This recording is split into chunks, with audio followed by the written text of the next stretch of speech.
শুরু করলাম।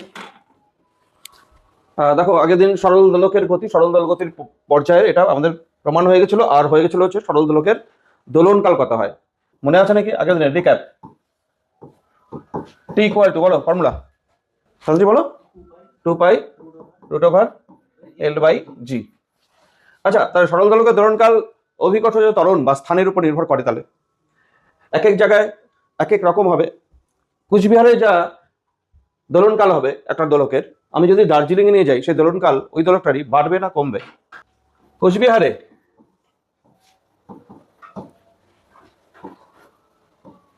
থেকে দার্জিলিং নিয়ে গেলাম, টি এর মান বাড়বে না কমবে? দোলনকাল বাড়বে না কমবে, নাকি একই থাকবে? কার উপর নির্ভর করে? জি। দার্জিলিং মানে হচ্ছে পাহাড়ের উপরে, পাহাড়ের উপরে জি। পেছনে মোবাইল টোবাইল খুলে রাখো না তো আবার। হ্যাঁ, পড়া দেখো, পড়া। 2টা বছর টাইম, জীবন তৈরি করার সময় হচ্ছে 2 বছর। হ্যাঁ, এই 2 বছর পরে তো এক একজন এক এক জায়গায় এক এক লাইনে ঢুকে যাবে, তারপরে একটু মস্তি করতে পারবে হয়তো, কিন্তু এই 2 বছর ভালো করে পড়াশোনা করো। তাও ভালো জায়গায় গেলে তুমি যদি ডাক্তারি চান্স পাও, ডাক্তারি চান্স পাইতে যত খাটনি, যত পরিশ্রম করতে হয়, ডাক্তারি পাওয়ার পরও কিন্তু তার থেকে বেশি পরিশ্রম করতে হয়। 5টা বছর ধরে একই রকম পরিশ্রম করতে হবে। সেই জন্য জীবন করতে হলে পরিশ্রম আছে, বলে লাভ নাই। দেখো, তাহলে একটা সরল দোলককে আমি কোচবিহার থেকে দার্জিলিং এ নিয়ে গেলাম, জি এর মান কি হবে? কমবে। জি এর মান কমলে টি কি হবে? বাড়বে। তাহলে স্থানের উপর নির্ভর করে। আচ্ছা, আমি যদি পৃথিবীর পৃষ্ঠ থেকে চাঁদের পৃষ্ঠে নিয়ে যাই, দোলনকাল কি হবে? চাঁদের পৃষ্ঠে জি এর মান কম, ভূপৃষ্ঠে যা জি, চাঁদের পৃষ্ঠে জি এর মান 6/1 চাঁদের পৃষ্ঠে জি পৃথিবীর পৃষ্ঠে জি এর মানের 1/6 টাইমস। কোথায় কম? চাঁদের পৃষ্ঠে কম। তাহলে দোলনকাল কোথায় বেশি হবে? চাঁদের পৃষ্ঠে বেশি হবে। যেখানে জি কম সেখানে দোলনকাল বেশি হবে। আচ্ছা, তাহলে চাঁদের পৃষ্ঠে নিয়ে গেলে দোলনকাল কত গুণ বাড়বে পৃথিবীর তুলনায়? দেখি, 6 গুণ না তো? ভেতরে একটা, এখানে একটা রুট ওভার আছে না? রুট ওভার আছে না? √6 গুণ বাড়বে। পৃথিবীতে যা দোলনকাল হবে, চাঁদের পৃষ্ঠে দোলকের দোলনকাল √6 গুণ বাড়বে। বুঝতে পারছো? আচ্ছা, শুধু তাই না, আমি যদি একটা লিফটের মধ্যে দোলককে রাখি, একটা লিফট, যে লিফটটা এ ত্বরণ নিয়ে উপর দিকে উঠছে, দোলনকালের পরিবর্তন হবে কিনা? নর্মালি তুমি স্থির অবস্থায় থাকলে যা দোলনকাল হতো, ওই দোলকটাকে যদি আমি লিফটের মধ্যে রাখি, দোলনকাল চেঞ্জ হবে কি হবে না? হবে। কারণ লিফটের মধ্যে যখন দোলক গতিশীল, তখন আমরা অ্যাকচুয়ালি তখন ত্বরণ চেঞ্জ হয়ে যায়। সেই ক্ষেত্রে আমি 2π√L তো একই থাকলো, জিটাকে অ্যাকচুয়ালি জি এফেক্টিভ জি লিখবো। জি এর মান পরিবর্তন হয়। এই জি এর মান কত? যখন এ ত্বরণ নিয়ে উপর দিকে ওঠে, জি এর মান একবারে জি এফেক্টিভ বলো, জি প্লাসে। আর যখন নিচের দিকে নামে, জি মাইনাসে। তাহলে লিফট যখন উপরের দিকে উঠবে, জি এর মান কিন্তু বেড়ে যায়। জি এর মান বাড়া মানে দোলনকাল কমবে। যখন নিচের দিকে নামবে, জি এর মান আবার কমে যায়, মানে ত্বরণের মান কমে যায়। কমলে আবার এটা টি বাড়বে। তাহলে বিভিন্ন কারণে দোলনকালের পরিবর্তন হতে পারে। সেই জন্য আমি দুটো লাইন লিখে দিই। আগের দিন আমাদের দোলনকাল পর্যন্ত হয়ে গেছিল, সরল দোলকের দোলনকাল। হ্যাঁ, দুটো পয়েন্ট, জাস্ট পয়েন্ট আগের দিনের পরে। হ্যাঁ, আগের দিন যারা ছিলে না তারা একটু দেখে নিতে হবে, ইউটিউবে ক্লাস দেওয়া আছে পুরোটাই। দেখো, তারপরে আমরা নোট হিসাবে একটু লিখছি। ভূপৃষ্ঠে, এটা 1 নম্বর, ভূপৃষ্ঠে একটি সরল দোলকের দোলনকাল টি, আর্থ টি নাম দিলাম, হলে চাঁদের পৃষ্ঠে অবশ্যই হবে ওই দোলকটারই দোলনকাল টি মুন ইকুয়াল টু √6 গুণ হবে। চাঁদের পৃষ্ঠে √6 গুণ বেশি হবে পৃথিবীর তুলনায়, √6 ইন্টু টি হবে। তাহলে মনে রাখো, আমি বলছি না এগুলো মুখস্থ রাখো, ওখান থেকে এই নোটস গুলো আমরা পাচ্ছি। আচ্ছা, এছাড়া নম্বর 2, যদি বলা হয় অজড়ত্বীয় নির্দেশতন্ত্র, তার মানে লিফট, ত্বরণশীল, ত্বরণ নিয়ে গতিশীল একটা লিফট, এটা একটা অজড়ত্বীয় নির্দেশতন্ত্র। অজড়ত্বীয় নির্দেশতন্ত্রে নির্দেশতন্ত্রে টি অবশ্যই আমরা লিখব 2π√L/g কার্যকর ত্বরণ, জি এফেক্টিভ। ইম্পর্টেন্ট কথা, লিফট যখন উপর দিকে উঠবে তখন জি এফেক্টিভ, জি প্লাসে, যখন নিচের দিকে নামবে। আচ্ছা বলো এ ত্বরণ নিয়ে, এটার আবার আমি সাব কেস করে দেই। যখন লিফট উপরের দিকে এ ত্বরণ নিয়ে উঠবে তখন জি এফেক্টিভ আমি মনে করিয়ে দিচ্ছি সেটা হয় জি প্লাসে। বি নম্বর দেখি এই সাব কেস, যখন এ ত্বরণ নিয়ে নিচে নামে জি এফেক্টিভ মানে হচ্ছে জি মাইনাসে।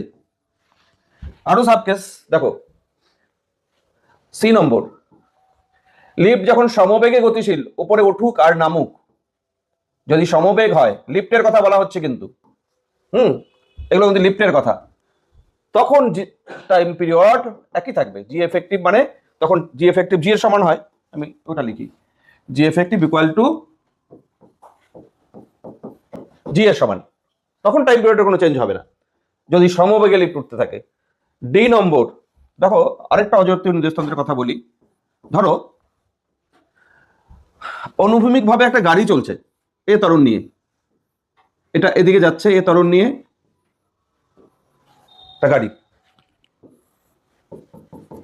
লিফট না তো, এটা গাড়ির ছাদের থেকে একটা সরল দোলককে ঝুলিয়ে দেওয়া আছে, এইটা কিন্তু দুলবে এরকম একটা অবস্থায়, এরকম অবস্থায় ঝুলবে, বুঝতে পারছো? এইটার যে দোলনকাল সেটা কত হবে?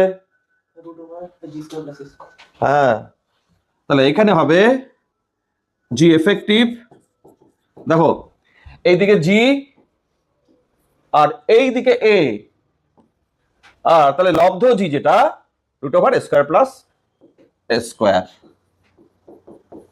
বাস এটুকু মনে রাখো। আরো অনেক কিছু বলার আছে। হলো, আমরা সরল দোলকের ক্ষেত্রে দোলনকাল কিভাবে পরিবর্তন হতে পারে আমরা দেখলাম। নেক্সট পড়া হয়ে গেছে লেখা? হ্যাঁ, তারপর দেখো ইম্পর্টেন্ট পড়া, এইবার আমরা দেখব কোনো ভারযুক্ত স্প্রিং। আগে বুঝে নাও ব্যাপারটা কি বলতে চাচ্ছি। ব্যাপারটা বলতে চাচ্ছি এরকম, ধরো অনুভূমিক ভাবে এটা মনে করো একটা টেবিল, ঘর্ষণবিহীন টেবিল, এইখানে একটা স্প্রিং লাগানো আছে দেওয়ালের সঙ্গে, পাশে একটা দেওয়াল আছে, দেওয়ালের এই স্প্রিং এর সঙ্গে একটা বস্তু যুক্ত আছে, স্প্রিংটা এখানে নর্মাল লেন্থে থাকবে। এবার আমি বস্তুটাকে টেনে যদি এখানে নিয়ে আসি, আনার পর যদি বস্তুটাকে ছেড়ে দেই কি হবে? তখন এদিকে বল ক্রিয়া করবে, তার জন্য ওইদিকে যাবে, আর এদিকে শুধু গিয়ে থামবে না তো, এটা তো প্রত্যানয়নকারী বল। এই প্রত্যানয়নকারী বলের জন্য যেহেতু এখানে ঘর্ষণ নাই, এই বস্তুটা কিন্তু এরকম ভাবে সরল দোলক গতিতে আন্দোলিত হবে। এই দোলন এর যে গতি সরল দোলক গতি সেটাও আমরা প্রমাণ করব, এবং আমরা আরেকটা জিনিস করব, এর দোলনকাল কত বা পর্যায়কাল কত সেটা আমরা বার করব। একই সরল দোলকের মতো, সরল দোলকের গতি সরল দোলক গতি পর্যায় প্রমাণ করছি ফার্স্ট, তারপরে আমরা সরল দোলকের দোলনকাল কত সেটা করছি। এখানেও আমরা ভারযুক্ত যে স্প্রিং, এই যে ব্লক, এই বস্তুটার গতিও সরল দোলক গতি হবে, এটা আমরা প্রুভ করব, এবং এর দোলনকাল কত হবে এটা প্রুভ করব। এছাড়া স্প্রিং এর কাজ এরকম হতে পারে, এটা তো অনুভূমিক ভাবে দুলছে না, এই ব্লকটা তো অনুভূমিক তলের উপর দুলবে এভাবে, এরকম হতে পারে। ধরো উপর থেকে একটা স্প্রিংকে আমি ঝুলিয়ে দিলাম, স্প্রিংকে ঝুলিয়ে দিয়ে নিচে একটা ব্লক দিলাম, এইটাকে টেনে ছেড়ে দিলে এটাও সরল দোলক গতিতে আন্দোলিত হবে। এখানেই বা দোলনকাল কত বা এটাই সরল দোলক গতি কিনা সেটাও আমরা প্রুভ করে দেখবো যে এটাও সরল দোলক গতি, এবং দোলনকাল কিন্তু দুই ক্ষেত্রে একই হবে। দোলনকালের সূত্র আসবে 2π√, ফর্মুলা মনে রাখো, m/k, আমরা প্রমাণ করবো এটা। ভারযুক্ত স্প্রিং তার দোলনকাল 2π√, m/k, আর t = 2π√L/g, এটা কার? সরল দোলকের, এটা হচ্ছে ভারযুক্ত স্প্রিং। স্প্রিং দেখো এই ক্ষেত্রে, স্প্রিং এর ক্ষেত্রে দোলনকাল কিন্তু অভিকর্ষজ ত্বরণ বা স্থানের উপর নির্ভর করবে না, নির্দেশতন্ত্রের উপর নির্ভর করবে না, জড়ত্বীয় হোক অজড়ত্বীয় হোক, কারণ এখানে জি আছে, জি নাই তো, ত্বরণ নাই, তাহলে এই দোলনকাল কিন্তু ফিক্সড। তুমি ভারযুক্ত স্প্রিং এটাকে পৃথিবীতে দোলাও, যা দোলনকাল হবে, এটাকে তুমি চাঁদে নিয়ে যাও, দোলনকাল একই হবে। স্প্রিং এর ঘড়ি সময় ঠিক দেবে, পৃথিবীতে যা সময় দেবে 1 ঘন্টায় যতটুকু ঘুরবে, যতবার দোলন হবে, স্প্রিং এর ঘড়ি চাঁদে নিয়ে গেলেও একই টাইম দেবে, টাইমের হেরফের হবে না। কিন্তু সরল দোলক দিয়ে ঘড়ি যদি তৈরি করা হয় তাহলে কিন্তু চেঞ্জ হবে টাইম। তাই না? দোলনকাল যাতে গেলে বেড়ে যাবে সেই ক্ষেত্রে। আরেকটা কথা, অনুভূমিক ভাবে দুললে যেমন টি ইজ ইকুয়াল টু 2π√m/k হবে, এম আর কে এটা কি আমি পরে বলছি। এম তো ভর, ব্লকটার ভর এম, আর কে এটা হচ্ছে স্প্রিং এর বল ধ্রুবক বলে, পরে বলবো। একবার বলা আছে কার্যক্ষমতা শক্তি চ্যাপ্টার পড়ানো হয় যখন, তখন একবার কে এর কথা বলা হয়, বল ধ্রুবকের কথা, আজকে আবার না হয় বলবো। হ্যাঁ, অনুভূমিক ভাবে দুললে 2π√m/k, যদি উলম্ব ভাবে দোলে তাও দোলনকাল বা পর্যায়কাল 2π√m/k হবে, সবসময়ই হবে। এমনকি তুমি যদি ভারযুক্ত স্প্রিং, এখানে তো জি নাই, জি এর উপর নির্ভর করবে না, তার মানে তুমি যদি একটা নত তলে নাও, এইখানে একটা স্প্রিং আছে মনে করো, এখানে আটকানো আছে স্প্রিংটা, এইখানে যদি একটা ভর রাখো, ভর বেঁধে দাও এর সঙ্গে, এটাকে টেনে ছেড়ে দিলে এর দোলনকাল এই কোণ থিটা তোমাকে হয়তো বলে দিল, এর দোলনকাল কত তোমাকে বললো, একই ফর্মুলা, কোনো তফাৎ নাই, টি ইজ ইকুয়াল টু 2π√m/k, এখানেও হবে। সব ক্ষেত্রেই টি ইজ ইকুয়াল টু 2π√m/k, বুঝতে পারলো তো? হ্যাঁ, কে এর মান আবার চেঞ্জ হতে পারে কখনো কখনো। দেখো এখানে আবার কে এর মান চেঞ্জ করে দিতে পারে। কিরকম কে এর মান চেঞ্জ করবে? ধরো স্প্রিং এর সমবায় দিয়ে দিল। কিরকম স্প্রিং এর সমবায়? ধরো এখানে একটা স্প্রিং এর, এখানে একটা স্প্রিং এর বল ধ্রুবক k1, এখানে আরেকটা স্প্রিং এর বল ধ্রুবক k2, এইখানে একটা ব্লক ঝুলিয়ে দিল, দুইটা ব্লক আছে, আরে দুইটা স্প্রিং আছে, দুটোর বল ধ্রুবক দেওয়া আছে। এই ক্ষেত্রে দোলনকাল কত হবে? তখন আমরা এটাকে ভাববো কে এফেক্টিভ কত হবে সেটা, মানে তুল্য বল ধ্রুবক কত, পরে আসবো তুল্য বল ধ্রুবক কি করে বার করে।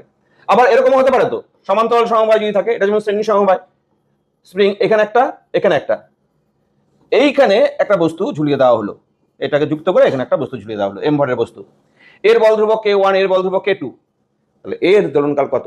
সূত্র তো একই, শুধুমাত্র কে এর মানের মধ্যে চেঞ্জ হবে, তুল্য বল ধ্রুবক নিতে হবে। শ্রেণী সমবায়ের ক্ষেত্রে তুল্য বল ধ্রুবক কত সেটা হবে এটার মান, সমান্তরাল সমবায়ে তুল্য বল ধ্রুবক কত হবে সেটা হবে, সূত্র জানতে হবে মোট কথা।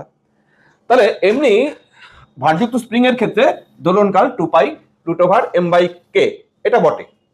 আমরা এখন তাহলে এর গতি যে সরল গতি পর্যায়ের হয় সেটা আমরা প্রমাণ করি। দেখো আমি তোমাদের দুইটা পার্টে ডিভাইড করলাম এখানে। কিরকম দুইটা পার্টে ডিভাইড করলাম? ভারযুক্ত স্প্রিং এর দোলন, একটা হচ্ছে অনুভূমিক দোলন, এইভাবে দুলছে একটা, আর একটা হচ্ছে উলম্ব দোলন।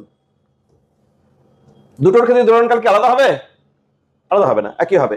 আর এদের গতি কেমন হবে সেটা প্রুভ করার জন্য আমরা যদি দেখাতে পারি ত্বরণ সরণের সমানুপাতিক, ত্বরণ সরণের সমানুপাতিক, তাহলে তার গতি অবশ্যই সরল দোলক গতি। তাহলে আমাদের মূল টার্গেট থাকবে ত্বরণ বের করা। তাহলে অনুভূমিক দোলনটা আগে করি। দেখো শুরু করছি, ছবি আঁকতে হবে একটু, ঠিক ওইরকম ছবি। এটা মসৃণ একটা টেবিল, এখানে স্প্রিং যুক্ত আছে, এটা স্প্রিং, এখানে একটা ব্লক যুক্ত করা আছে যার ভর এম। এটাকে এখন আমরা টেনে একটু দূরে নিয়ে যাব। এই অবস্থান থেকে, এটা নর্মাল লেন্থে আছে, এই অবস্থান থেকে এই ব্লকটাকে আমি সরিয়ে টেনে আমরা বল প্রয়োগ করে এখানে নিয়ে আসছি ব্লকটা, এম ভরের ব্লকটাকে। তারপরে স্প্রিংটা কি হবে? একটু স্ট্রেচ হবে, অর্থাৎ বাড়বে দৈর্ঘ্য। কতখানি দৈর্ঘ্য বাড়লো আমরা বলবো এক্স দৈর্ঘ্য বাড়লো। এইবার আমাদের ক্রিয়াশীল বল এটাকে ছেড়ে দিলাম। এইখানে তোমরা জানো স্প্রিং বল ক্রিয়া করে এইদিকে, স্প্রিং বলের জন্য স্প্রিং ফোর্স যেটা, আমাদের বল যদি ছেড়ে দিই, এতক্ষণ মনে করে টেনে ধরেছিলাম, এবার ছেড়ে দিলাম, আমাদের বলটা নাই, কোন বল আছে? তাহলে স্প্রিং যে বল ক্রিয়া করছে সেটা আছে। আমি যদি ধরে রাখি টেনে, তাহলে আমার বল আর স্প্রিং বল সমান হয়। এবার আমি যদি ছেড়ে দিই, তাহলে আমার বল না থাকলে স্প্রিং বল তত আছে, এটা কি করবে? সাম্য অবস্থায় নিয়ে যাওয়ার চেষ্টা করবে স্প্রিং বলটাই। তাহলে এই স্প্রিং বলটাই হচ্ছে প্রত্যানয়নকারী বল, বুঝতে পারছো? তাহলে ধরি বস্তুর ভর এম, স্প্রিং এর দৈর্ঘ্য ছোট করে লিখে দিই একদম, এক্স বৃদ্ধি পেলে প্রত্যানয়নকারী বল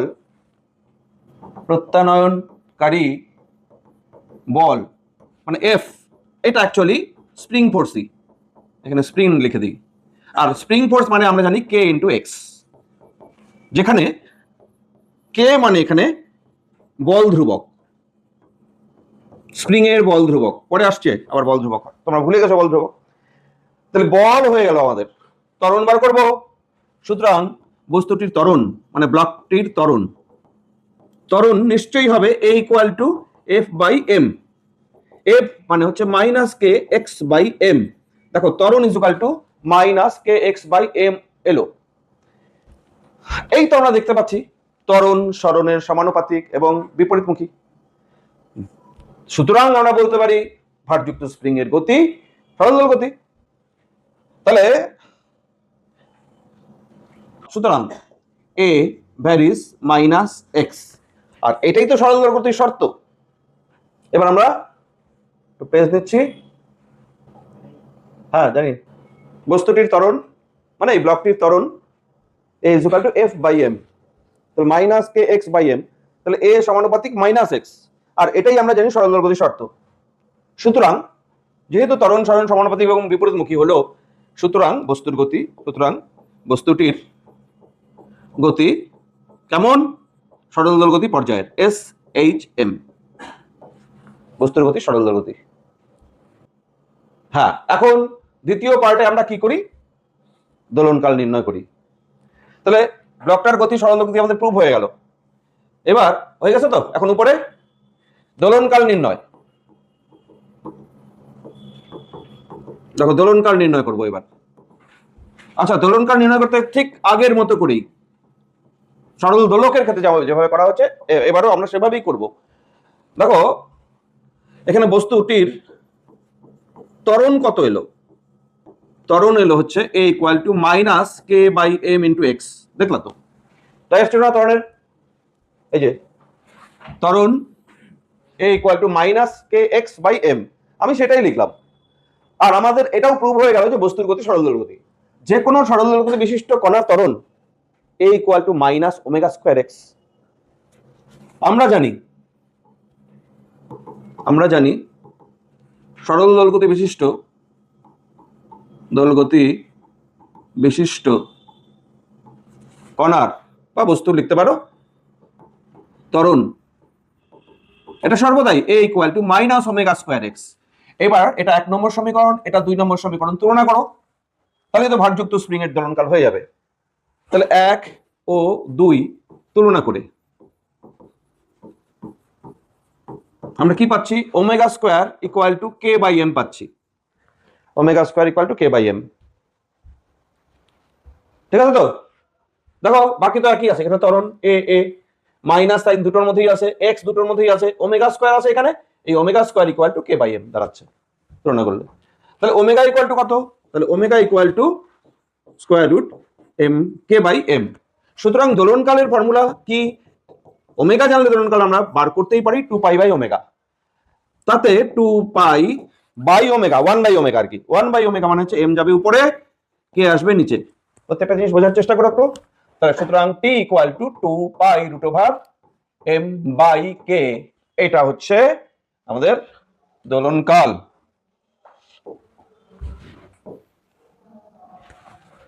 ভারযুক্ত স্প্রিং এর ক্ষেত্রে। আর এটা আমরা দেখলাম অনুভূমিক দোলনের ক্ষেত্রে। উলম্ব দোলনের ক্ষেত্রে একই হয় উলম্ব দোলনের ক্ষেত্রে। দেখো উলম্ব দোলনের ক্ষেত্রে পড়িয়ে দিচ্ছি ছোট করে। এবার উলম্ব দোলন। আচ্ছা শোনো দেখি তোমাদের আগে আইডিয়া, তারপর ধরো এখানে একটা স্প্রিং, জাস্ট স্প্রিং কিন্তু ভরহীন, স্প্রিং এর কোনো ভর নেই, ধরা হবে জাস্ট ঝুলানো আছে উপর থেকে। এইবার আমি একটা ভর যুক্ত করলাম, তাহলে স্প্রিং এর দৈর্ঘ্য কি? এটা ন্যাচারাল লেন্থ, স্প্রিং এর স্বাভাবিক দৈর্ঘ্য। এবার ভর যুক্ত করলে, ভর যদি ঝুলিয়ে দিই, দৈর্ঘ্য কি আর স্বাভাবিক দৈর্ঘ্য থাকবে? দৈর্ঘ্য কিছুটা বেড়ে যাবে। এটুকু ছিল, এখন ভর ঝুলিয়ে দিলে দৈর্ঘ্যটা কিছু বাড়লো। আচ্ছা, এই পজিশনটাকে আমরা বলবো সাম্যাবস্থান। এখন এইভাবে তো স্থির থাকবে, ঝুলিয়ে দিলাম দৈর্ঘ্যটা বেড়ে গেল, বেড়ে স্থির অবস্থায় আছে। তাহলে এইটাকে আমরা স্প্রিং এর স্বাভাবিক দৈর্ঘ্য বলছি। আর এই অবস্থানটাকে, বস্তুটা ঝুলিয়ে দিলে যে অবস্থানটা পাচ্ছি, এটাকে আমরা কিন্তু সাম্যাবস্থান বলছি। এই অবস্থানটাকে, এই লেভেলটাকে আমরা সাম্যাবস্থান বলছি। এখন যদি বস্তুটাকে টেনে ছেড়ে দেওয়া হয়, এখন তাহলে দুলবে। এবার দোলার জন্য মধ্যবিন্দু কোনটা? তাহলে এই বিন্দুটাই মধ্যবিন্দু। এইখানে এইভাবে দুলবে, তাহলে এইটাকে কেন্দ্র করে এই বিন্দুর দুই পাশে দুলবে এইভাবে, সাম্যাবস্থানকে কেন্দ্র করেই আমরা দোলে, এটা জানি আমরা। আচ্ছা, এবার আমি দেখো, এবার ক্যালকুলেশনের পার্টটা আমি ধরে নিচ্ছি এইটুকু দৈর্ঘ্য বৃদ্ধি পেল এক্স নট, কিসের জন্য বৃদ্ধি পেল? এম জি ওয়েট চাপানোর জন্য, এম ভর চাপানোর জন্য, এদিকে এম জি। আচ্ছা, স্প্রিং উপরের দিকে কত বল ক্রিয়া করে? স্প্রিং বল কত? এখানে কে এক্স নট, এখানে তো সাম্যাবস্থান, তাহলে এম জি আর কে এক্স নট ইকুয়াল কিনা? সাম্যাবস্থানে তো এম জি আর কে এক্স নট ইকুয়াল। তাহলে আমি লিখে দিই এম ভর যুক্ত করলে স্প্রিং এর দৈর্ঘ্য বৃদ্ধি, সেটা কিন্তু এখানে ধরা হলো এক্স নট, এবং এই অবস্থানটা সাম্যাবস্থান। আমি এই সাম্যাবস্থানে লিখতে পারি স্প্রিং বল উপর দিকে K X not equal to M G, আমি লিখতে পারি কে এক্স নট এর ভ্যালু ম্যাগনিটিউড এম জির সমান হইতেই হবে সাম্যাবস্থানে। এখানে নেট বল কত? নেট বল আছে? সাম্যাবস্থানে নেট বল থাকে না বস্তুর উপর, জিরো তো। কেন জিরো? এই দুইটা বল সমান, ব্যালেন্স হয়ে যায়।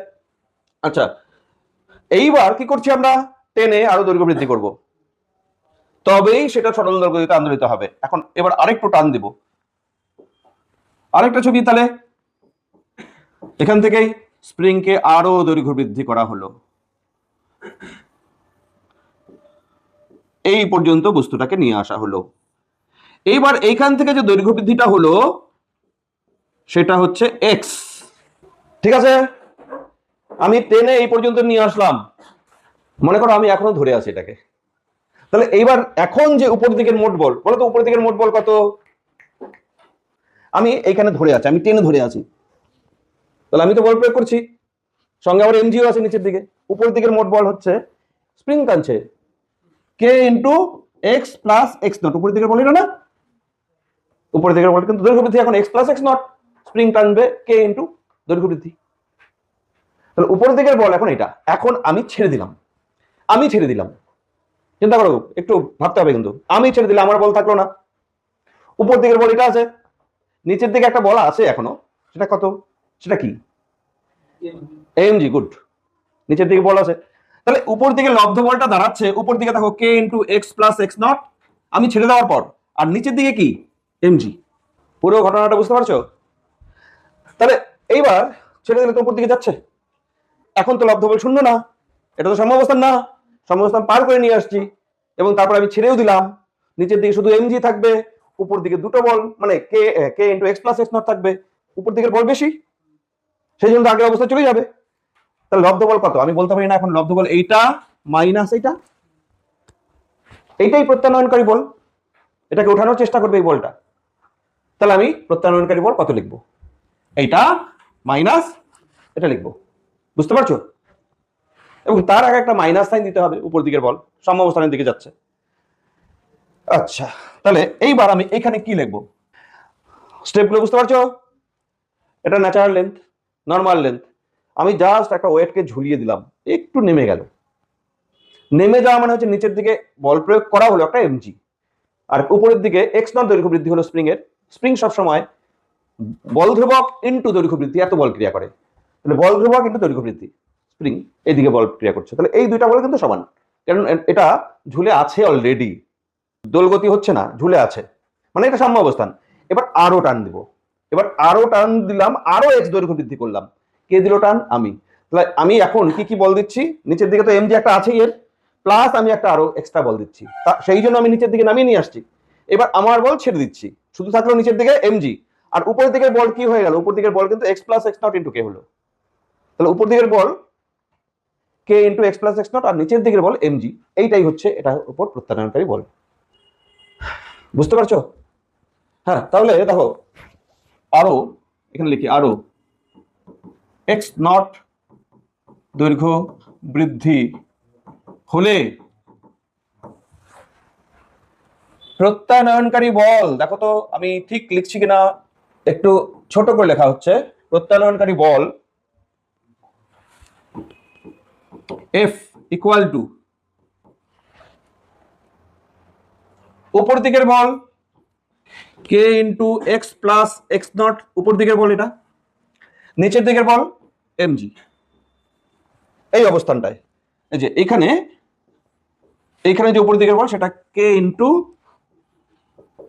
Into X plus X not, আর নিচের দিকের বল এমজি। এইবার কিন্তু অসমান, লব্ধ বল উপর দিকে, এই বলটাই হচ্ছে লব্ধ বলটা হচ্ছে এটা। আর এইটা যেহেতু সাম্য অবস্থানের দিকে, আমি সামনে একটা মাইনাস সাইন দিয়ে দিলাম, ব্যাস আমাদের কাজ শেষ। প্রত্যানয়নকারী বল পেয়ে গেলাম। তাহলে মাইনাস ব্র্যাকেট তুলে দিলে K X plus K X not minus MG হলো, সামনে minus sign K X plus K X not. বলো তো এমজির ভ্যালু কত, আগেই আমরা লিখে রাখছি। দেখো এমজির ভ্যালু কত, হ্যাঁ বসিয়ে দাও, মাইনাস কে এক্স নট। দেখলা কে এক্স নট কেটে গেল, রইল কি এফ ইকুয়াল টু আবারও সেই মাইনাস কে এক্স। বাকি ক্যালকুলেশন আগেরটার মধ্যে চলে আসলো, বল হলো এটা। সুতরাং তারপরে স্টেপ কি, তারপরে স্টেপ বলো, ত্বরণ না, হ্যাঁ ত্বরণ এ equal to F by M. F by M মানে হচ্ছে এফ হচ্ছে minus K X by M, আবারও সুতরাং এ ভ্যারিস মাইনাস এক্স। তাহলে গতি কি হবে, সরল গতি। সুতরাং গতি এস এইচ এম। ত্বরণ একই আসছে, অনুভূমিক ত্বরণের ক্ষেত্রে যে ত্বরণ আসছিল আর এটা একই আসছে না, দেখো minus K X by M, এখনো ত্বরণ minus K X by M ই। তাহলে ত্বরণ থেকে তো আমরা আবার দোলনকাল নির্ণয় করি। সুতরাং দোলনকাল ওই যে ওই স্টেপটা পুরোটা করে দিলে হয়ে যাবে, কপি পেস্ট। দোলনকাল নির্ণয়, এই যে এটাকে কপি করে পেস্ট করলে হয়ে গেল, তাই না? একই তো আসছে। তাহলে আমি লিখে দিই, সুতরাং দোলনকাল এখানেও T equal to 2 pi root over M by K, তফাৎ নাই। তাহলে সেটা অনুভূমিক দোলন হোক উলম্ব দোলন হোক, দোলনকাল কিন্তু 2 pi root over M by কে।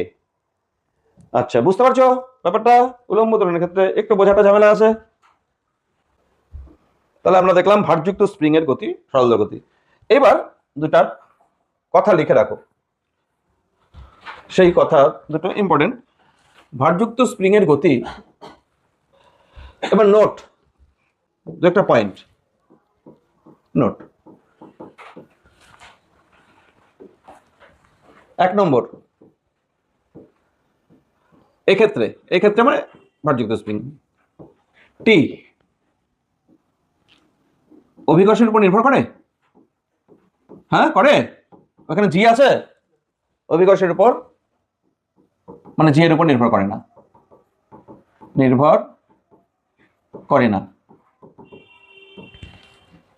তার মানে যে কোনো, এটার মানে কি যে কোনো স্থানে এই স্প্রিং ব্লক সিস্টেম যদি নিয়ে যাওয়া যায় দোলনকাল একই হবে। যে কোনো স্থানে, পৃথিবীর গভীরে, পৃথিবীর পৃষ্ঠের উপরে, চাঁদে, যেখানেই নিয়ে যাও ওই একই স্প্রিং ব্লক সিস্টেমের একই দোলনকাল হবে। 2 নম্বর, যে কোনো কি বলবো ওরিয়েন্টেশন বাংলা, মানে যে আমরা যদি ঘুরিয়েও রাখি, যে কোনো অবস্থায়, আচ্ছা যে কোনো অবস্থায় লিখি, যে কোনো অবস্থায়, তার মানে হচ্ছে যেমন নত তলেও করে দিই, এর টি অপরিবর্তিত থাকবে। তার মানে আমি একটা ছবি এঁকে দিচ্ছি, দেখো, তবে এটার তাহলে মানেটা বোঝা যাবে। ঠিক ভাষাটা তো ভালো হলো না? ওই যে ছবিটা তখন বলছিলাম, এইভাবে যদি থাকে, এখানে যদি একটা ভর থাকে, থিটা কোণ তোমাকে বলা আছে, এরও কিন্তু দোলনকাল T is equal to 2 pi root over M by কেই হবে। নতির উপর নির্ভর করে না, নতি যাই হোক। তার মানে এই ক্ষেত্রেও যা, এই ক্ষেত্রে তো হয়ই, তোমরা দেখলে এম বাই কে, এই ক্ষেত্রেও একই হবে, উলম্ব দোলনের ক্ষেত্রেও একই হবে, সবগুলোর ক্ষেত্রেই কিন্তু সেম। এম এম এম, এখানেও T equal to 2 pi root over M by K, এইখানেও T equal to 2 pi root over M by কে।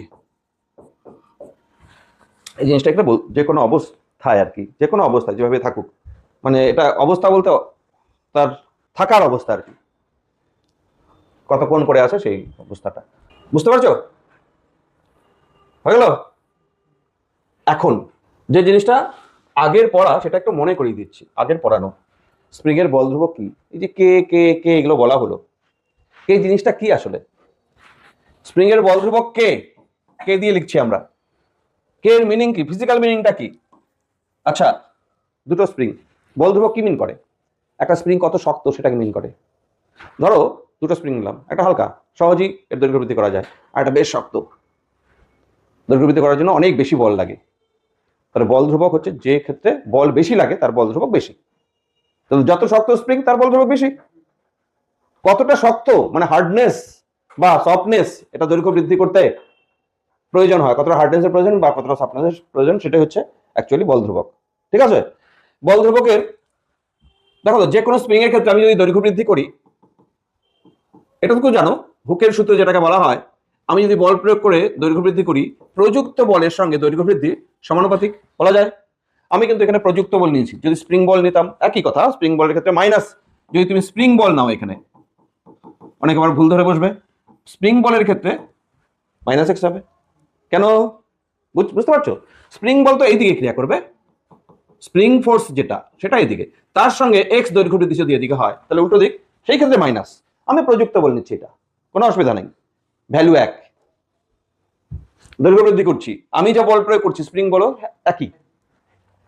তাহলে স্প্রিং বল যদি তুমি বলো তাহলে মাইনাস কে এক্স, আর প্রযুক্ত বলের সঙ্গে আমি সমানুপাতিক বলতেই পারি। তাহলে এফ ইকুয়াল টু দিলে একটা ধ্রুবক দিতে হয়, এই যে ধ্রুবকটা কে, এটা কি বলা হয়? বল ধ্রুবক কে।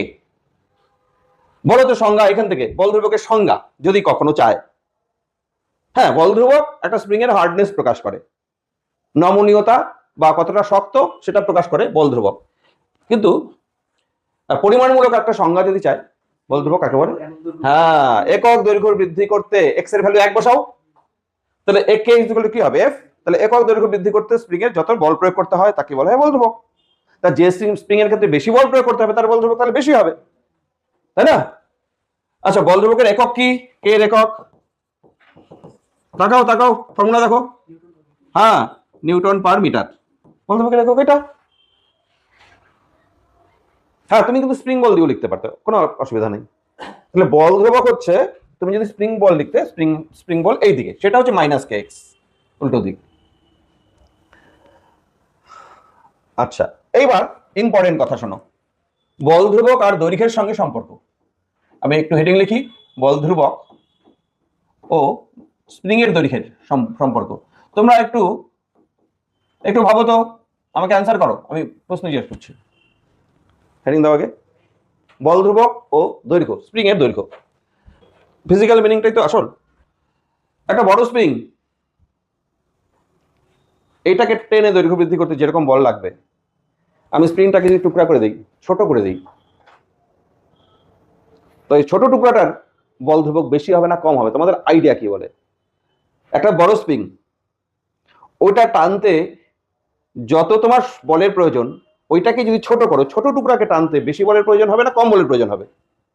ছোটর ক্ষেত্রে বেশি, যত ছোট করব তত বল ধ্রুবক বেড়ে যায়। বুঝতে পারছো? সেই জন্য কে হচ্ছে দৈর্ঘ্যের সঙ্গে ব্যস্তানুপাতিক, কে হচ্ছে দৈর্ঘ্যের সঙ্গে ব্যস্তানুপাত সম্পর্ক। ঠিক আছে? ওই যে বললাম দৈর্ঘ্য যত বেশি হবে বল ধ্রুবক তত কম হবে। আচ্ছা, তাহলে আমি কি লিখতে পারি না, কে ইন্টু এল ইকুয়াল টু ধ্রুবক না? এটা কিন্তু একটা ইম্পর্টেন্ট সূত্র, বল ধ্রুবক ইন্টু স্প্রিং এর দৈর্ঘ্য ধ্রুবক। তার মানে কিন্তু আমি এটাও লিখতে পারি, দেখো তো, K L equal to K dash L dash equal to K one L one. দৈর্ঘ্য যদি আমি চেঞ্জ করে করে বিভিন্ন রকম ভাবে চেঞ্জ করি, বল ধ্রুবক বিভিন্ন পাবো, যা ইচ্ছা, কে নট এল নট এগুলো লিখতে পারি, এটার মিনিং আছে। এবার তোমরা একটা আইডিয়া থেকে আমার এই প্রশ্নের উত্তর দিতে পারবে। কি আইডিয়া? ধরো এই স্প্রিংটার বল ধ্রুবক কে, এটাকে কেটা অর্ধেক করা হলো, এই অর্ধেক অংশ নেওয়া হলো, একটা অর্ধেক দৈর্ঘ্য, এখানে এল দৈর্ঘ্য ছিল এল বাই টু, এটার কে হলে এটার কত হবে? টু কে বাড়বে কিন্তু, এটার কে হলে এটার বল ধ্রুবক কত হবে 2k, যে দুই টুকরো হলো টুকরা দুটোরই হবে 2k, তাই না? সমান সমান 3 ভাগ করলে এক একটা ভাগের কত বল ধ্রুবক হবে 3k, n ভাগ করলে nk, প্রতিটা অংশের বল ধ্রুবক হবে nk। ঠিক আছে, এটা তো সহজেই পারলে। এবার আমি একটা প্রশ্ন করি, কনসেপ্ট হয়ে গেছে। একটা স্প্রিংকে তুমি সমান সমান ভাগ না করে অসমান ভাগ করেছো, খেয়াল করবে। একটা স্প্রিং, এটা 2:3 দৈর্ঘ্যের 2:3 রেশিওতে ভাগ করলাম, এবং এই গোটা স্প্রিংটার বল ধ্রুবক ছিল কে, 2:3 রেশিওতে কাটা হলো। তাহলে এক একটা খণ্ডের বল ধ্রুবক কত হবে পারবে? যেটা ছোট হবে সেটা হ্যাঁ বেশি, ও একটা আইডিয়া করছে যে ছোটটার বেশি হবে, বড়টার কম হবে। এই জন্য এখানে এই থ্রিটা এর সঙ্গে লাগিয়ে দিচ্ছে ও, আর এই টুটা এর সঙ্গে লাগিয়ে দিচ্ছে। ঠিক আছে আইডিয়া, কিন্তু হলো না। এইটা দিয়ে আসতে হবে। লেখো, প্রশ্ন লেখো, কে বল ধ্রুবক বিশিষ্ট, এই প্রশ্নটা আমি করাচ্ছি, কে বল ধ্রুবক বিশিষ্ট একটি স্প্রিংকে, কে বল ধ্রুবক বিশিষ্ট একটি স্প্রিংকে, কে বল ধ্রুবক বিশিষ্ট একটি স্প্রিংকে তার দৈর্ঘ্যের 2:3 অনুপাতে বিভক্ত করা হলো।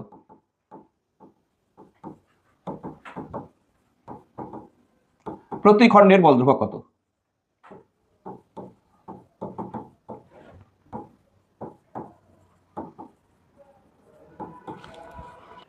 আচ্ছা দেখো, এই যে বড় স্প্রিংটা এর বল ধ্রুবক কে বলা হলো, এবার যেটা ছোট খণ্ড তার বল ধ্রুবক কত হবে?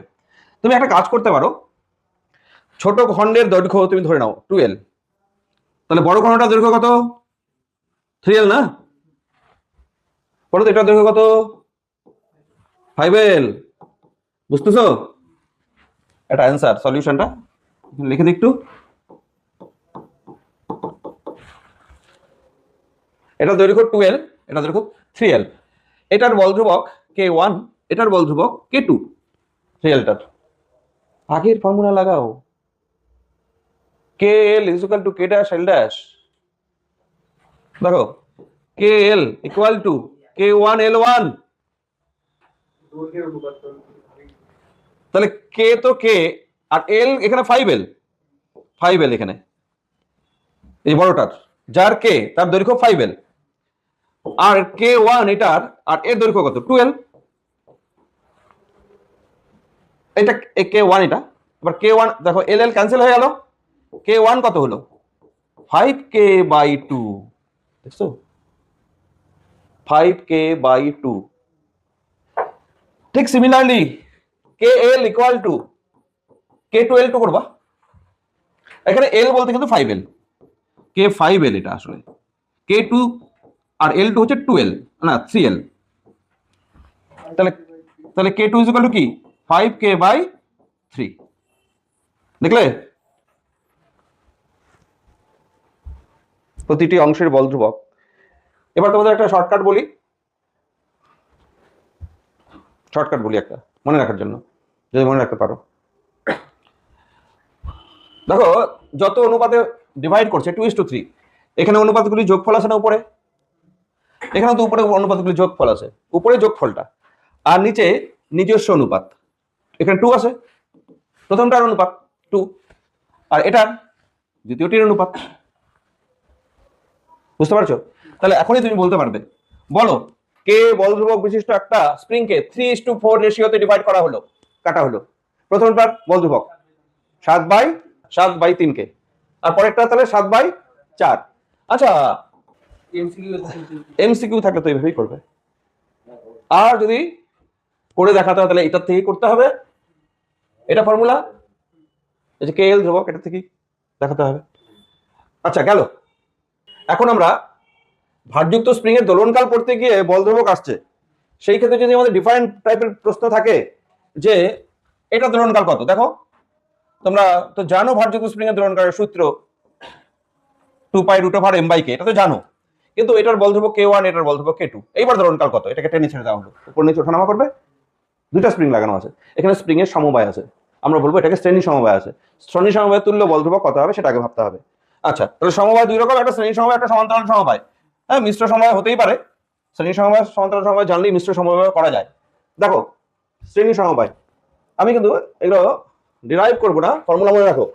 ধরো এই একটা স্প্রিং, এর বল ধ্রুবক K1, এই আরেকটা স্প্রিং, এর বল ধ্রুবক K2, আলাদা আলাদা ভাবে এদের বল ধ্রুবক K1 আর K2। এবার আমি এদের সমবায় করব, তার মানে শ্রেণী সমবায় করব। এক নম্বর নাম দাও তো শ্রেণী সমবায়, শ্রেণী সমবায়, এটা এক নম্বর শ্রেণী সমবায়। আচ্ছা, তার মানে হচ্ছে এই যে স্প্রিং একটার পর আরেকটা যুক্ত করতে হবে, এই একটা তার সঙ্গে আরেকটা, এই যে শ্রেণী সমবায় যুক্ত করলাম, এটাকে আমরা বলছি পরপর যুক্ত করা, নিচে ভর তুমি রাখতেই পারো, এটাকে বলা হচ্ছে শ্রেণী সমবায়। আচ্ছা, তোমরা একটু আইডিয়া করো, আইডিয়া অনুযায়ী অ্যান্সার লিখবো। সমবায়ের, তোমরা রোধের সমবায় পড়ছিলে, শ্রেণী সমবায় জানি তুল্য রোধ equal to R1 plus R2 plus এরকম করে হয়, আর সমান্তরাল সমবায়ে 1/R ইকুয়াল টু 1/R1 এভাবে হয়। এখানেও যোগ না হয় এইভাবে, তোমরা বলো। আচ্ছা, যখন যোগ হয় তখন তুল্য রোধ বেড়ে যায়, যখন এইভাবে হয় তখন তুল্য রোধ কমে যায়। হ্যাঁ, আচ্ছা এখন আইডিয়া, আইডিয়া নিজের আইডিয়া লাগাও। স্প্রিং একটা নিচে আরেকটা যুক্ত করা হলো, দুইটা স্প্রিং মিলে, প্রতিটা স্প্রিং এর যত হার্ডনেস, দুইটা স্প্রিং একসঙ্গে যুক্ত করলে হার্ডনেস কমবে না বাড়বে? কমবে, সফট হয়ে যাবে, তাই না? সহজেই বাড়ানো যাবে। তাহলে তুল্য বল ধ্রুবক কমবে, কমবে মানে হচ্ছে ওই যে ওখানে সমান্তরাল সমবায় সূত্রটা, সেটা অ্যাপ্লাই করব। তার মানে এখানে K ইকুইভ্যালেন্ট 1/K ইকুইভ্যালেন্ট যেটা, সেটা 1/K1 প্লাস 1/K2। বুঝতে পারছো? তিনটা থাকলে এভাবে হবে, আর এখানে দুটো থাকলে আমরা ডিরেক্টলি লসাগু করে যদি উল্টে দিই, K1 plus K1 into K2 উপরে যাবে, আর নিচে K1 প্লাস K2 থাকবে, এটাকে লসাগু করে উল্টে দাও, বাস হয়ে গেল। শ্রেণী সমবায়ে দুটো স্প্রিং এর ক্ষেত্রে তুল্য বল ধ্রুবক, আর যদি দুইয়ের বেশি থাকে তাহলে এটা দিয়ে করতে হবে। আমি এখান থেকে এটা নিয়ে আসছি দুটো স্প্রিং ধরে, বেশি থাকলে তুমি তিনটা স্প্রিং এর ক্ষেত্রে কি এরকম হবে নাকি K1 K2 K3 by K1 plus K2 plus K3, তা হবে না কিন্তু আবার। তখন অন্যরকম হবে। দুটোর ক্ষেত্রে মনে রাখো এরকম, কমে গেল, গেল শ্রেণী সমবায়। এবার সমান্তরাল সমবায়, 2 নম্বর সমান্তরাল সমবায় স্প্রিং এর। তার মানে এখানে একটা স্প্রিং আছে, এখানে আরেকটা স্প্রিং আছে, আলাদা আলাদা ভাবে এদের বল ধ্রুবক K1 এবং K2। এবার এদেরকে আমি সমান্তরাল সমবায় যুক্ত করব। সমান্তরাল সমবায় যুক্ত করা মানে হচ্ছে এইটাকে আর এইটাকে এরকম করে নিচে এইভাবে যুক্ত করে দিয়ে ব্যাস কারেক্ট করে দিলাম, দুইটাকে হয়ে গেল সমান্তরাল সমবায়। এইটাকে আমরা সমান্তরাল সমবায় বলছি। এইবার তুল্য বল ধ্রুবক, এইবার বলো তো স্প্রিং শক্ত হবে, দুইটা স্প্রিংকে একসঙ্গে টানতে হচ্ছে, স্প্রিং শক্ত হয়ে যাবে না? তাহলে বল ধ্রুবক বাড়বে, তাহলে এখানে অবশ্যই তাহলে K ইকুইভ্যালেন্ট কি হওয়া উচিত? K1 প্লাস K2 বাড়বে জন্য যোগ করতে হবে, ব্যাস এটাই সূত্র। তাহলে তিনটা হলে তিনটা যোগ। আচ্ছা, আরেকটা আমি সমান্তরাল সমবায়ের আরেকটা ছবি আনকমন, তোমরা দেখে হয়তো ভাববে এটা কেমন করে হয় সমান্তরাল, সেই ছবিটা আমি এখানে এঁকে দিচ্ছি। দেখো এটাও সমান্তরাল সমবায়।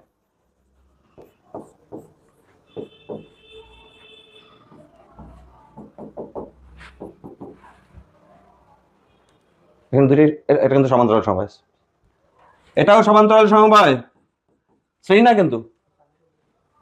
একটাকে যখন এদিকে চাপাবে, ও বাধা দিবে, এও বাধা দিবে, দুটোই বাধা দিচ্ছে, দুই বাধার এগেইনস্টে যেতে হচ্ছে এখানেও।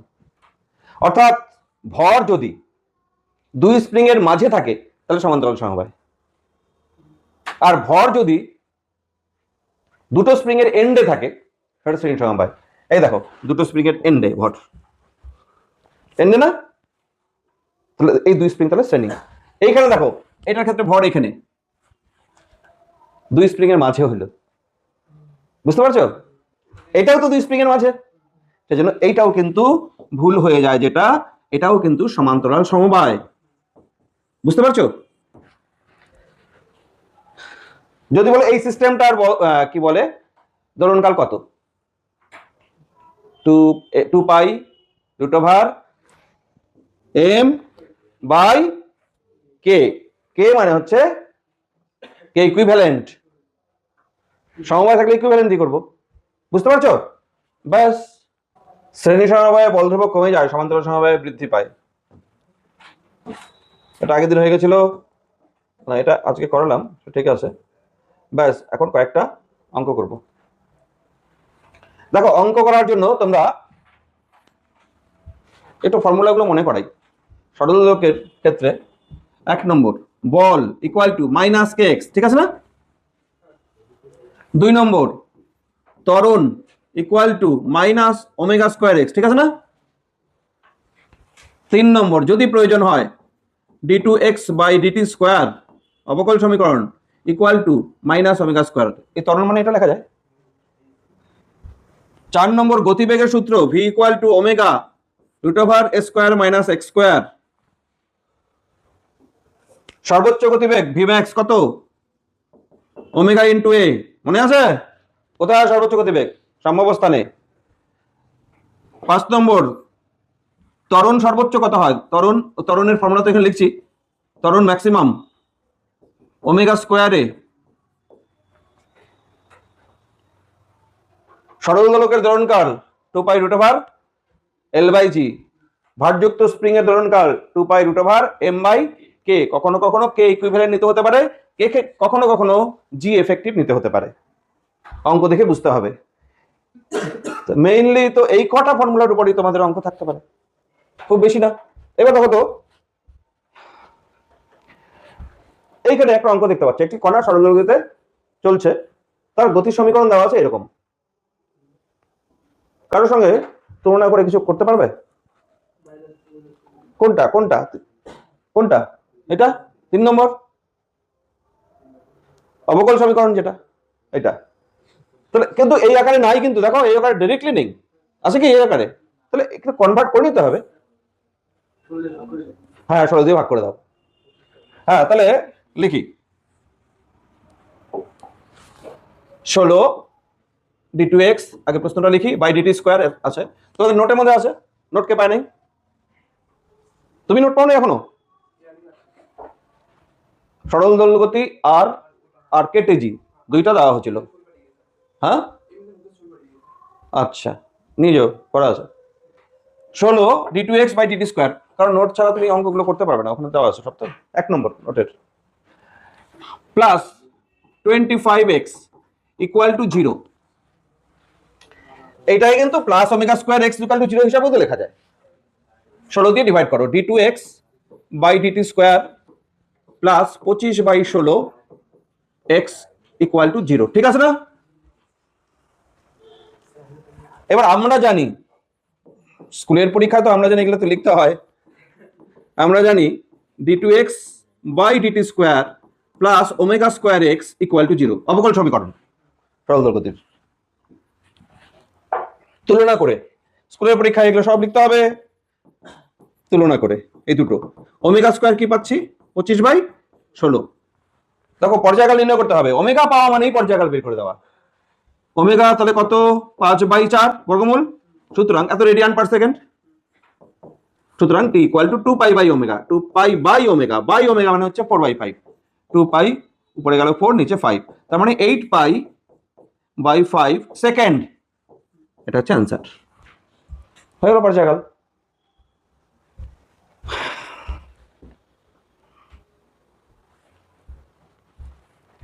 চ্যাপ্টার সম্বন্ধে একটা আইডিয়া চলে আসলে অঙ্ক এমনি চলে আসবে, ফর্মুলা এমনি মনে পড়ে যাবে, কার সঙ্গে কার রিলেশন লাগবে অঙ্ক দেখেই পারা যায়। হচ্ছে সবার? নেক্সট পরের অঙ্ক দেখো, এটা 2 নম্বর অঙ্ক। সরল দৈর্ঘ্যযুক্ত একটা কণা, তার সর্বাধিক বেগ ভি নট আর সর্বাধিক ত্বরণ এ নট। গতিটির পর্যায়কাল এবং বিস্তার নির্ণয় করো। সর্বাধিক বেগ বলা, সর্বাধিক ত্বরণ বলা। সর্বাধিক বেগের সূত্র এইটা, সর্বাধিক ত্বরণের সূত্র এইটা, দুটো দিয়েই হবে, তাই না? অঙ্ক বাড়িতে করো, এখানে বুঝে নিয়ে অঙ্ক বাড়িতে করো, সেটা কাজ দেবে। হ্যাঁ দেখো, সর্বাধিক বেগ ভি নট বলা আছে, আর সর্বাধিক ত্বরণ দেওয়া আছে। গতিটির পর্যায়কাল এবং বিস্তার নির্ণয় করতে হবে। দেখো পর্যায়কাল বার করতে হবে যাতে ভি নট আর এ নট থাকে, অন্য কিছু থাকলে চলবে না। কিন্তু প্রশ্নের মধ্যে ভি নট আর এ নট দেওয়া আছে মানে হচ্ছে ভি নট আর এ নট দিয়ে নিয়ে আসতে হবে তোমাকে। হ্যাঁ বলো, সর্বাধিক বেগ সূত্র ভি ম্যাক্স কত জানি, ওমেগা ইন্টু এ। আচ্ছা তোমার কিন্তু ভি ম্যাক্স অঙ্কের মধ্যে দেওয়া আছে ভি নট, তাহলে V not equal to omega A, ঠিক আছে। আচ্ছা এটা 1 নম্বর সমীকরণ নাম দিয়ে রাখলাম। 2 নম্বর আবার আমরা জানি এ ম্যাক্স, আবার A max equal to omega square A. এবার এ ম্যাক্স তো বলছে এ নট, তাহলে A not equal to omega square A, 2 নম্বর সমীকরণ। আচ্ছা জাস্ট 1 আর 2 এর দিকে তাকাও, তোমরা আমাকে হেল্প করো এগুলো করতে গিয়ে। বলো আগে আগে বলো ওমেগা, ওমেগা কি করে বার করতে পারি, এটা বের করলে সুবিধা হবে। দেখো আমি যদি 2 নম্বর সমীকরণকে 1 নম্বর সমীকরণ দিয়ে ভাগ করো, তাহলে omega square A by omega A, ঠিক আছে না, omega square A by omega A equal to A not by V not, লেখা যাবে না। এটাকে এটা দিয়ে ভাগ করলাম, তাহলে এটা ভাই ভাগ এটা, এ ক্যান্সেল, ওমেগা একটা ক্যান্সেল, ওমেগা ডিরেক্টলি বের হয়ে গেল A not by V not. T is equal to কত, 2 পাই বাই ওমেগা, তাই না। বাই ওমেগা মানে কি 2 পাই, ভি নট যাবে উপরে, এ নট আসবে নিচে, এটা হচ্ছে পর্যায়কাল। হ্যাঁ এইবার হ্যাঁ ওমেগার ভ্যালু তুমি যদি যে কোনো একটাতে বসাও তাহলে বের হয়ে যাবে। তাহলে 1 নং থেকে দেখো V not equal to omega, omega মানে A not by V not, ওমেগার ভ্যালু ওমেগা ইন্টু এ, এই যে এ বেরিয়ে গেল। তাহলে এ কত হলো, V not square by A not, এই তো, কিচ্ছু না, একেবারেই সহজ, একেবারেই সহজ, প্র্যাকটিসে থাকতে হবে তবেই পারা যাবে। তারপর পরে না দেখো সরলগতি সম্পর্ক করা, নির্দিষ্ট মুহূর্তে অবস্থান, অবস্থান মানে এক্স, বুঝতে পারছো, অবস্থান মানে এক্স, বেগ, বেগ তো ভি, এবং ত্বরণের মান এটা এটা এটা, তাহলে এটা এক্স, এটা ভি, আর এটা ত্বরণ। এক্স দেওয়া আছে, ভি দেওয়া আছে, ত্বরণ দেওয়া আছে। গতির বিস্তার এবং পর্যায়কাল নির্ণয় করো। দেখো গতিবেগ দেওয়া আছে না, ত্বরণ দেওয়া আছে, এটা এক্স ইকুয়াল টু 0 বিন্দু, কোনো একটা জায়গাতে এখানকার বেগ দেওয়া আছে, এখানকার ত্বরণ দেওয়া আছে, এই এক্স এর ভ্যালু দেওয়া আছে। বলো ভি এর ফর্মুলা, সব টুকটাক থাকে, ওমেগা স্কোয়ার রুট এ স্কোয়ার মাইনাস এক্স স্কোয়ার, ঠিক কিনা। বেগ দেওয়া আছে না কত, 8 পাই, omega root over A square, x দেওয়া আছে না 6, 36 হলো, 6 স্কোয়ার এক্স এর স্কোয়ার। 1 নম্বর সমীকরণ, গতিবেগ দেওয়া আছে, গতিবেগ দিয়ে 1 নম্বর সমীকরণ। তারপরে কি দেওয়া আছে, ত্বরণ, ত্বরণের সূত্র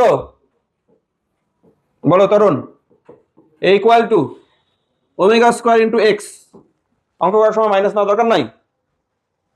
ত্বরণ বলা আছে কত, 6 পাই স্কোয়ার, ঠিক লিখছি তো, equal to omega square X, X মানে 6, 6 কেটে গিয়ে omega square equal to pi square আসছে, ও আগেই ওমেগা বের হয়ে যাচ্ছে, pi radian per second. Omega বের করা মানে পর্যায়কাল, 2 pi by omega, 2 pi by omega মানে পাই, মানে 2 সেকেন্ড পর্যায়কাল, পর্যায়কাল 2 সেকেন্ড বেরিয়ে গেল আমাদের, একটা আনসার হয়ে গেল। এবার বিস্তার, ওমেগা বের হয়ে গেছে তো, ওমেগা বের হয়ে গেছে, ওমেগার ভ্যালু বসিয়ে দাও, ওমেগা বের হয়ে গেছে, ওমেগার ভ্যালু বসালেই আমাদের হয়ে যাবে। কোথায় বসাবো, বসানোর জায়গা কোথায়, এইখানে, হ্যাঁ ওখানে বসালেই ওমেগার ভ্যালু আমরা বার করে দিতে পারবো। দেখো 1 নং থেকে, 1 নং হচ্ছে এদিকে 8 পাই, আর ওমেগার ভ্যালু এইমাত্র করলাম পাই, এখনো কারো হয় নাই, আমি এত স্লো যাচ্ছি।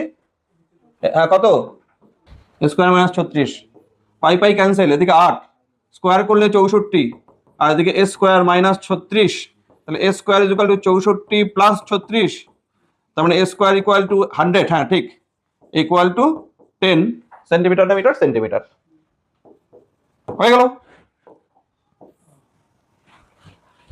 নেক্সট 6 নম্বর, দেখো এবার তোমরা একটু ট্রাই করবে, একটি কণা সরল গতিযুক্ত, ঠিক আছে, যেখানে গড় অবস্থান, গড় অবস্থান মানে x ইকুয়াল টু 0, হ্যাঁ মিন পয়েন্ট, গড় অবস্থান মানে মিন পয়েন্ট, মিন পয়েন্ট মানে হচ্ছে সাম্যাবস্থান, গড় অবস্থান মানে সাম্য অবস্থান থেকে 4 সেন্টিমিটার যদি সরণ হয় সেখানে বেগ দেওয়া আছে 3। মজা দেখো, 4 সেন্টিমিটার দূরে বেগ 3, আবার 3 সেন্টিমিটার দূরে বেগ 4। তাহলে বিস্তার আর পর্যায়কাল বের করো। হ্যাঁ, আরে গড় অবস্থান, ওটা গড় অবস্থান বলা হচ্ছে, ওটা হচ্ছে মিন পজিশনটা। গড় অবস্থান মানে মিন পজিশন, অন্য কিছু না। মানে গড় অবস্থান মানে মিন পজিশন, মানে x = 0 ভ্যালু, যেটা যে জায়গাটা x = 0 ভ্যালু। এই দেখো এটা x = 0 বলছে যখন 3 সেন্টিমিটার দূরে, এটা যখন 3, এখানে তার গতিবেগ 4, আবার দূরত্ব যখন 4, এখানে তার গতিবেগ 3। এটা বলা আছে 3 সেন্টিমিটার দূরে গতিবেগ দেওয়া আছে, 4 সেন্টিমিটার দূরে গতিবেগ দেওয়া আছে। এখান থেকে এই দুইটা জিনিসের থেকে বিস্তার এবং পর্যায়কাল নির্ণয় করতে হবে, হয়ে যাওয়া উচিত। গতিবেগের সূত্র ছাড়া তার কিছু হতে পারে না। দুটোই গতিবেগ, গতিবেগ আর সরণ। গতিবেগ আর সরণ মানে হচ্ছে, এত চুপচাপ থাকে এরা। হ্যাঁ করো, এইটা সূত্র প্রয়োগ করো। দুটো সমীকরণ আসবে এই সূত্রে বসালে, সমীকরণ দুটো সলভ করলেই হয়ে যাবে। সলভটা একটু দেখতে হবে কিভাবে করলে সহজভাবে করা যায়। যখন দেখো x যখন 3 সেন্টিমিটার, তখন v 4 সেমি পার সেকেন্ড। তাহলে আমি বসাই, v এর জায়গায় 4 বসাই, ওমেগা √(a² - 3² মানে 9। আচ্ছা একটা কাজ করো, স্কোয়ার করে দাও, এটা 16 আর ওমেগা স্কোয়ার আর এদিকে a² - 9, এইভাবে এটাকে নাম দিয়ে রাখি 1 নম্বর। এরপর কি, x যখন 4 সেন্টিমিটার তখন v বলছে 3 সেন্টিমিটার পার সেকেন্ড। তাহলে আমি আবার এটা মধ্যে বসাবো, v3 ওমেগা √(a² - x² মানে 4² মানে 16। তো 3² 9 = ওমেগা স্কোয়ার ব্র্যাকেট a² - 16। এটা 2 নম্বর সমীকরণ। এখন একটু দেখতে হবে সহজ কি করে করা যায়। আমরা যদি ভাগ করি তাহলে a বেরিয়ে যাবে, ভাগ করলে ওমেগা কাটবে। দেখো তুমি দেখতেছো, হ্যাঁ ভাগ করলে কি ওমেগা কাটবে, ওমেগা কাটলে a বেরিয়ে যাবে। হ্যাঁ করো, 1/2, তাহলে 16/9 = a² - 9 বাই a² - 16। ঠিক আছে না? হ্যাঁ এবার গুণ করতে হবে, বজ্রগুণ করতে হবে। হ্যাঁ দেখি আরেকটা লাইন এখানে লেখানো যায় নাকি, বলো। 16² মাইনাস 16 256 = 9² - 81।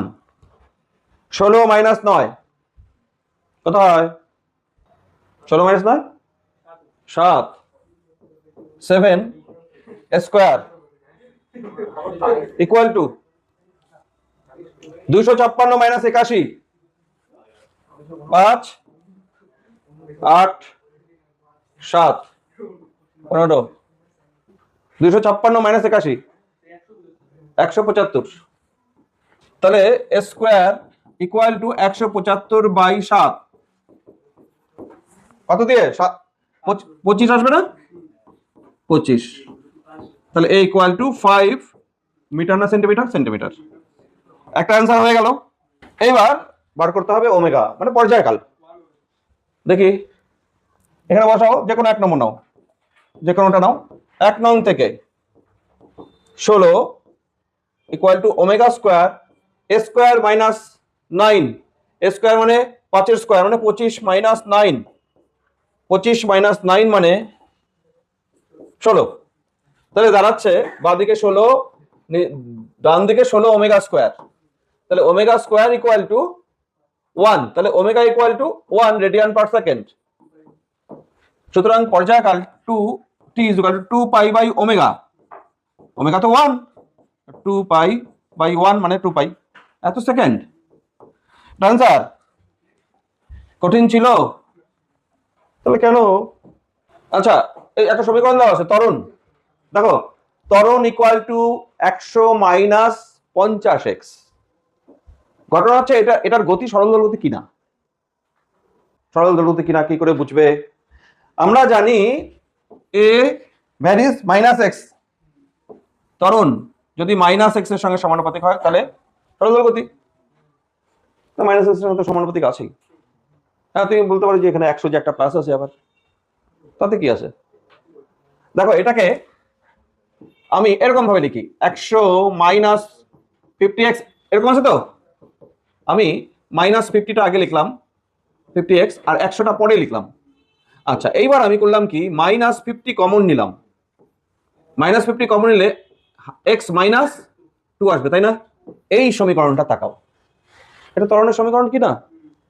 এটা a equal to minus omega square, এটা একটা সরণ তো,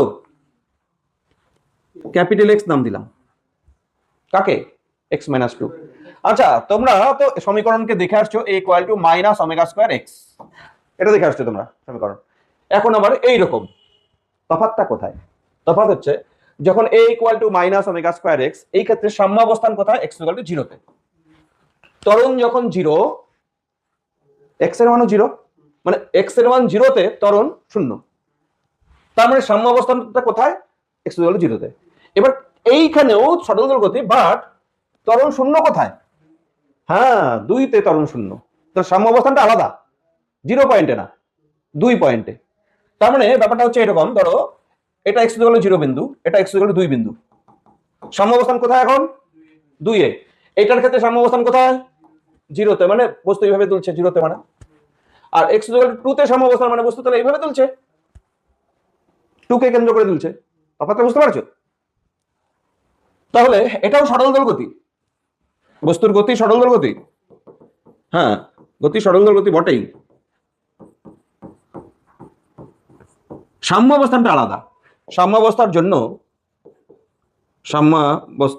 জন্য আমি লিখতে পারি যেখানে ত্বরণ 0 সেটাই সাম্যাবস্থান, a ইকুয়াল টু 0 করো, তার মানে x minus 2 equal actually omega, তুমি এরকম লিখতে পারো, যা তোমার যদি মনে করো x ইকুয়াল টু 0 লিখবো ক্যাপিটালে, তার মানে x মাইনাস 2 ইকুয়াল টু 0। তার মানে সাম্যাবস্থানটা কোথায় হচ্ছে? সাম্যাবস্থান হচ্ছে x ইকুয়াল টু 2, এটা হচ্ছে সাম্যাবস্থান, এটা হচ্ছে সাম্যাবস্থান।